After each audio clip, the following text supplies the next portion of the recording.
شروع اللہ کے نام سے جو بڑا مہربان نہایت رحم والا ہے۔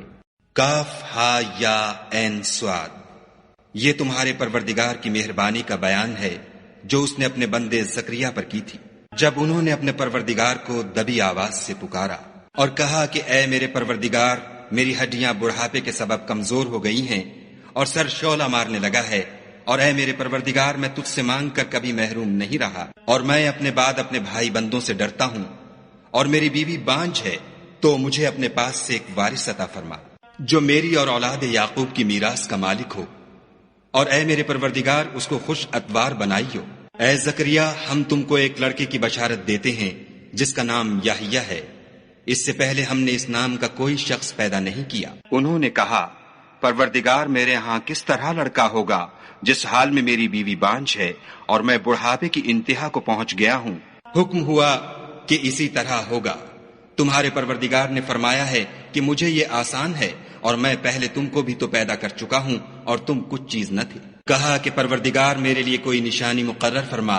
فرمایا، نشانی یہ ہے کہ تم صحیح و سالم ہو کر 3 رات دن لوگوں سے بات نہ کر سکو گے۔ پھر وہ عبادت کے حجرے سے نکل کر اپنی قوم کے پاس آئے تو ان سے اشارے سے کہا کہ صبح و شام خدا کو یاد کرتے رہو۔ اے یحییٰ، ہماری کتاب کو زور سے پکڑے رہو، اور ہم نے ان کو لڑکپن ہی میں دانائی عطا فرمائی تھی، اور اپنے پاس سے شفقت اور پاکیزگی دی تھی، اور وہ پرہیزگار تھے، اور ماں باپ کے ساتھ نیکی کرنے والے تھے، اور سرکش اور نافرمان نہیں تھے۔ اور جس دن وہ پیدا ہوئے اور جس دن وفات پائیں گے اور جس دن زندہ کر کے اٹھائے جائیں گے، ان پر سلام اور رحمت ہے۔ اور کتاب قرآن میں مریم کا بھی مذکور کرو، جب وہ اپنے لوگوں سے الگ ہو کر مشرق کی طرف چلی گئیں تو انہوں نے ان کی طرف سے پردہ کر لیا۔ اس وقت ہم نے ان کی طرف اپنا فرشتہ بھیجا تو وہ ان کے سامنے ٹھیک آدمی کی شکل بن گیا۔ مریم بولی کہ اگر تم پرہیزگار ہو تو میں تم سے خدا کی پناہ مانگتی ہوں۔ انہوں نے کہا کہ میں تو تمہارے پروردگار کا بھیجا ہوا یعنی فرشتہ ہوں، اور اس لیے آیا ہوں کہ تمہیں پاکیزہ لڑکا بخشوں۔ مریم نے کہا کہ میرے ہاں لڑکا کیوں کر ہوگا، مجھے کسی بشر نے چھوا تک نہیں، اور میں بدکار بھی نہیں ہوں۔ فرشتے نے کہا کہ یوں ہی ہوگا، تمہارے پروردگار نے فرمایا کہ یہ مجھے آسان ہے، اور میں اسے اسی طریق پر پیدا کروں گا تاکہ اس کو لوگوں کے لیے اپنی طرف سے نشانی اور ذریعہ رحمت و مہربانی بناؤں، اور یہ کام مقرر ہو چکا ہے۔ تو وہ اس بچے کے ساتھ حاملہ ہو گئیں اور اسے لے کر ایک دور جگہ چلی گئیں۔ پھر درد ذہ ان کو کھجور کے تنے کی طرف لے آیا، کہنے لگیں کہ کاش میں اس سے پہلے مر چکتی اور بھولی بسری ہو گئی ہوتی۔ اس وقت ان کے نیچے کی جانب سے فرشتے نے ان کو آواز دی کہ غمناک نہ ہو، تمہارے پروردگار نے تمہارے نیچے ایک چشمہ پیدا کر دیا ہے، اور کھجور کے تنے کو پکڑ کر اپنی طرف ہلاؤ، تم پر تازہ تازہ کھجوریں جھڑ پڑیں گی، کھاؤ اور پیو اور آنکھیں ٹھنڈی کرو۔ اگر تم کسی آدمی کو دیکھو تو کہنا کہ میں نے خدا کے لیے روزے کی منت مانی، تو آج میں کسی آدمی سے ہرگز کلام نہیں کروں گی۔ پھر وہ اس بچے کو اٹھا کر اپنی قوم کے لوگوں کے پاس لے آئیں۔ وہ کہنے لگے کہ مریم، یہ تو نے برا کام کیا۔ اے ہارون کی بہن، نہ تو تیرا باپ ہی بد اتوار آدمی تھا اور نہ تیری ماں ہی بدکار تھی۔ تو مریم نے اس لڑکے کی طرف اشارہ کیا۔ وہ بولے کہ ہم اس سے کہ گود کا بچہ ہے کیوں کر بات کریں۔ بچے نے کہا کہ میں خدا کا بندہ ہوں، اس نے مجھے کتاب دی ہے اور نبی بنایا ہے، اور میں جہاں ہوں اور جس حال میں ہوں مجھے صاحب برکت کیا ہے، اور جب تک زندہ ہوں مجھ کو نماز اور زکوٰۃ کا ارشاد فرمایا ہے، اور مجھے اپنی ماں کے ساتھ نیک سلوک کرنے والا بنایا ہے، اور سرکش و بدبخت نہیں بنایا۔ اور جس دن میں پیدا ہوا اور جس دن مروں گا اور جس دن زندہ کر کے اٹھایا جاؤں گا، مجھ پر سلام و رحمت ہے۔ یہ مریم کے بیٹے عیسیٰ ہیں، اور یہ سچی بات ہے جس میں لوگ شک کرتے ہیں۔ خدا کو سزاوار نہیں کہ کسی کو بیٹا بنائے، وہ پاک ہے۔ جب کسی چیز کا ارادہ کرتا ہے تو اس کو یہی کہتا ہے کہ ہو جا، تو وہ ہو جاتی ہے۔ اور بے شک خدا ہی میرا اور تمہارا پروردگار ہے، تو اسی کی عبادت کرو، یہی سیدھا رستہ ہے۔ پھر اہل کتاب کے فرقوں نے باہم اختلاف کیا، سو جو لوگ کافر ہوئے ہیں ان کو بڑے دن یعنی قیامت کے روز حاضر ہونے سے خرابی ہے۔ وہ جس دن ہمارے سامنے آئیں گے کیسے سننے والے اور کیسے دیکھنے والے ہوں گے، مگر ظالم آج صریح گمراہی میں ہیں۔ اور ان کو حسرت و افسوس کے دن سے ڈرا دو جب بات فیصل کر دی جائے گی، اور ہے ہاتھ وہ غفلت میں پڑے ہوئے ہیں اور ایمان نہیں لاتے۔ ہم ہی زمین کے اور جو لوگ اس پر بستے ہیں ان کے وارث ہیں، اور ہماری ہی طرف ان کو لوٹنا ہوگا۔ اور کتاب میں ابراہیم کو یاد کرو، بے شک وہ نہایت سچے پیغمبر تھے۔ جب انہوں نے اپنے باپ سے کہا کہ ابا آپ ایسی چیزوں کو کیوں پوجتے ہیں جو نہ سنیں اور نہ دیکھیں اور نہ آپ کے کچھ کام آ سکیں؟ ابا مجھے ایسا علم ملا ہے جو آپ کو نہیں ملا، تو میرے ساتھ ہو جئے، میں آپ کو سیدھی راہ پر چلا دوں گا۔ ابا شیطان کی پوجا نہ کیجیے، بے شک شیطان خدا کا نافرمان ہے۔ ابا مجھے ڈر لگتا ہے کہ آپ کو خدا کا عذاب آ پکڑے تو آپ شیطان کے ساتھی ہو جائیں۔ اس نے کہا کہ ابراہیم، کیا تو میرے معبودوں سے برگشتہ ہے؟ اگر تو باز نہ آئے گا تو میں تجھے سنسار کروں گا اور تو ہمیشہ کے لیے مجھ سے دور ہو جا۔ ابراہیم نے السلام علیکم کہا اور کہا کہ میں آپ کے لیے اپنے پروردگار سے بخشش مانگوں گا، بے شک وہ مجھ پر نہایت مہربان ہے، اور میں آپ لوگوں سے اور جن کو آپ خدا کے سوا پکارا کرتے ہیں ان سے کنارہ کرتا ہوں اور اپنے پروردگار ہی کو پکاروں گا۔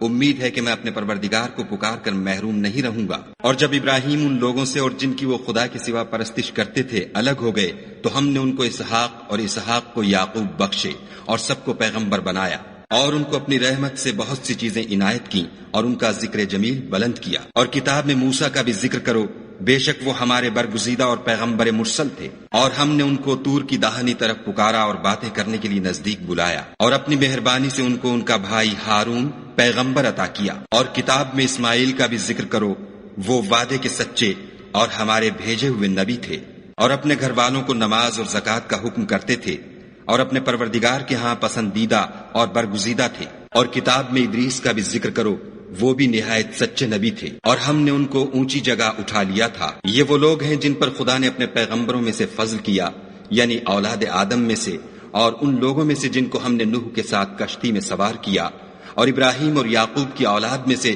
اور ان لوگوں میں سے جن کو ہم نے ہدایت دی اور برگزیدہ کیا۔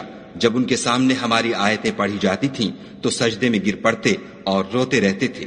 پھر ان کے بعد چند ناخلف ان کے جانشین ہوئے جنہوں نے نماز کو چھوڑ دیا، گویا اسے کھو دیا، اور خواہشات نفسانی کے پیچھے لگ گئے، سو ان قریب ان کو گمراہی کی سزا ملے گی۔ ہاں، جس نے توبہ کی اور ایمان لایا اور عمل نیک کیے تو ایسے لوگ بہشت میں داخل ہوں گے اور ان کا ذرا نقصان نہ کیا جائے گا، یعنی بہشت جاودانی میں، جس کا خدا نے اپنے بندوں سے وعدہ کیا ہے اور جو ان کی آنکھوں سے پوشیدہ ہے۔ بے شک اس کا وعدہ نیکوکاروں کے سامنے آنے والا ہے۔ وہ اس میں سلام کے سوا کوئی بےہودہ کلام نہ سنیں گے، اور ان کے لیے صبح و شام کھانا تیار ہوگا۔ یہی وہ جنت ہے جس کا ہم اپنے بندوں میں سے ایسے شخص کو مالک بنائیں گے جو پرہیزگار ہوگا۔ اور فرشتوں نے پیغمبر کو جواب دیا کہ ہم تمہارے پروردگار کے حکم کے سوا اتر نہیں سکتے، جو کچھ ہمارے آگے ہے اور جو پیچھے ہے اور جو ان کے درمیان ہے سب اسی کا ہے، اور تمہارا پروردگار بھولنے والا نہیں، یعنی آسمان اور زمین کا اور جو ان دونوں کے درمیان ہے سب کا پروردگار۔ تو اسی کی عبادت کرو اور اس کی عبادت پر ثابت قدم رہو، بھلا تم کوئی اس کا ہم نام جانتے ہو؟ اور کافر انسان کہتا ہے کہ جب میں مر جاؤں گا تو کیا زندہ کر کے نکالا جاؤں گا؟ کیا ایسا انسان یاد نہیں کرتا کہ ہم نے اس کو پہلے بھی تو پیدا کیا تھا اور وہ کچھ بھی چیز نہ تھا؟ تمہارے پروردگار کی قسم، ہم ان کو جمع کریں گے اور شیطانوں کو بھی، پھر ان سب کو جہنم کے گرد حاضر کریں گے اور وہ گھٹنوں پر گرے ہوئے ہوں گے۔ پھر ہر جماعت میں سے ہم ایسے لوگوں کو کھینچ نکالیں گے جو خدا سے سخت سرکشی کرتے تھے، اور ہم ان لوگوں سے خوب واقف ہیں جو ان میں داخل ہونے کے زیادہ لائق ہیں، اور تم میں کوئی شخص نہیں مگر اسے اس پر گزرنا ہوگا، یہ تمہارے پروردگار پر لازم اور مقرر ہے۔ پھر ہم پرہیزگاروں کو نجات دیں گے اور ظالموں کو اس میں گھٹنوں کے بل پڑا ہوا چھوڑ دیں گے۔ اور جب ان لوگوں کے سامنے ہماری آیتیں پڑھی جاتی ہیں تو جو کافر ہیں وہ مومنوں سے کہتے ہیں کہ دونوں فریق میں سے مکان کس کے اچھے اور مجلسیں کس کی بہتر ہیں، اور ہم نے ان سے پہلے بہت سی امتیں ہلاک کر دیں، وہ لوگ ان سے ٹھاٹھ اور نمود میں کہیں اچھے تھے۔ کہہ دو کہ جو شخص گمراہی میں پڑا ہوا ہے خدا اس کو آہستہ آہستہ مہلت دیے جاتا ہے، یہاں تک کہ جب اس چیز کو دیکھ لیں گے جس کا ان سے وعدہ کیا جاتا ہے، خواہ عذاب اور خواہ قیامت، تو اس وقت جان لیں گے کہ مکان کس کا برا ہے اور لشکر کس کا کمزور ہے۔ اور جو لوگ ہدایت یاب ہیں خدا ان کو زیادہ ہدایت دیتا ہے، اور نیکیاں جو باقی رہنے والی ہیں وہ تمہارے پروردگار کے صلے کے لحاظ سے خوب اور انجام کے اعتبار سے بہتر ہیں۔ بھلا تم نے اس شخص کو دیکھا جس نے ہماری آیتوں سے کفر کیا اور کہنے لگا کہ اگر میں اثر نو زندہ ہوا بھی تو یہی مال اور اولاد مجھے وہاں ملے گا؟ کیا اس نے غیب کی خبر پالی ہے یا خدا کے یہاں سے عہد لے لیا ہے؟ ہرگز نہیں، یہ جو کچھ کہتا ہے ہم اس کو لکھتے جاتے اور آہستہ آہستہ عذاب بڑھاتے جاتے ہیں۔ اور جو چیزیں یہ بتاتا ہے ان کے ہم وارث ہوں گے اور یہ اکیلا ہمارے سامنے آئے گا۔ اور ان لوگوں نے خدا کے سوا اور معبود بنا لیے ہیں تاکہ وہ ان کے لیے موجب عزت و مدد ہوں۔ ہرگز نہیں، وہ معبودان باطل ان کی پرستش سے انکار کریں گے اور ان کے دشمن و مخالف ہوں گے۔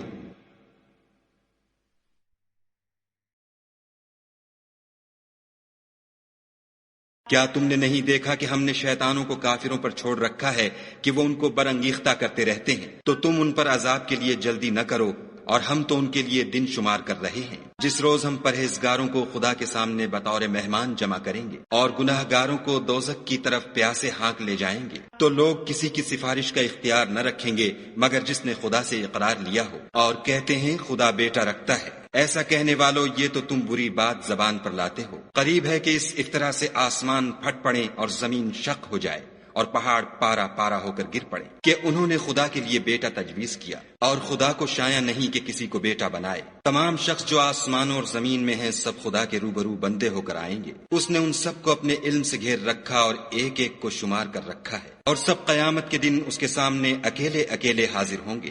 اور جو لوگ ایمان لائے اور عمل نیک کیے، خدا ان کی محبت مخلوقات کے دل میں پیدا کر دے گا۔ اے پیغمبر صلی اللہ علیہ وآلہ وسلم، ہم نے یہ قرآن تمہاری زبان میں آسان نازل کیا ہے تاکہ تم اس سے پرہیزگاروں کو خوشخبری پہنچا دو اور جھگڑالوؤں کو ڈر سنا دو۔ اور ہم نے ان سے پہلے بہت سے گروہوں کو ہلاک کر دیا ہے، بھلا تم ان میں سے کسی کو دیکھتے ہو یا کہیں ان کی بھنک سنتے ہو؟